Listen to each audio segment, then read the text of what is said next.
According to the National Cervical Cancer Coalition, nearly 13,000 women are diagnosed with cervical cancer every year in the U.S. And shockingly, it's one of the most preventable forms of cancer today.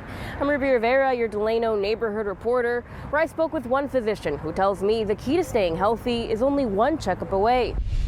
I didn't know that you were supposed to get one as soon as you started being sexually active. I thought that it was once you turned 21. They called me telling me that I had some precancerous cells on my cervix, so they wanted to get a biopsy done on me to see what was the level. Delano resident Iris Carrillo says she got her first pap smear at age 23, and although she's grateful to have caught those precancerous cells early, she also felt uneasy after being close to developing cancerous cells at any moment. I was really scared. I got depressed. I didn't know what to expect because I was just like, how did all this happen, just from one pap smear? Medical director at the Comprehensive Blood and Cancer Center, Dr. Ravi Patel, says HPV typically occurs more in sexually active people. If not treated properly with early detection, it can lead to an increased chances of developing cervical cancer. Younger people are sexually active, and you don't want to get infected by the HPV virus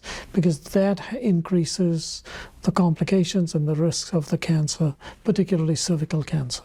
The American Sexual Health Organization says HPV infections are estimated to cause about 34,800 cases of cancer in the U.S. every year. But it's not just women who can be affected by the HPV virus. While men won't develop cervical cancer, Kaiser Permanente OBGYN Jennifer Aguayo says there are other cancers that can occur. Men can develop penile cancer, oropharyngeal cancer, anal cancer due to the HPV infection. Aside from getting regular screenings, both Dr. Aguayo and Dr. Patel says getting the HPV vaccine is highly effective in preventing cervical cancer. But Dr. Patel says there are some misconceptions behind the vaccine that he believes prevents people from getting it. Fertility issues, they may not be able to have children, or if they have children, there could be defects in the babies.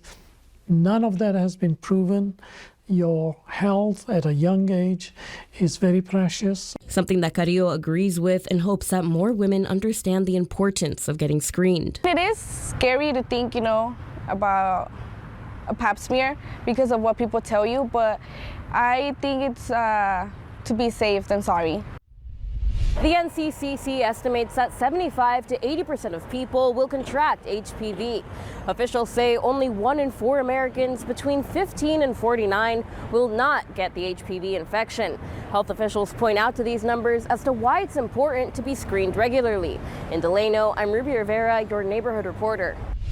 Taking an in-depth look now into the work being done to end cervical cancer worldwide, the World Health Organization has put together a cervical cancer elimination initiative, which includes a direct strategy to essentially eliminate cervical cancer. To achieve elimination globally, all countries should meet the 90-70-90 target by 2030 to see the results. This means 90% of girls should be fully vaccinated with the HPV vaccine by age 15. 70% of women should be screened using a high-performance test by age 35 and then again at 45. And 90% of women that show precancer are treated, and 90% of women with invasive cancer are managed properly.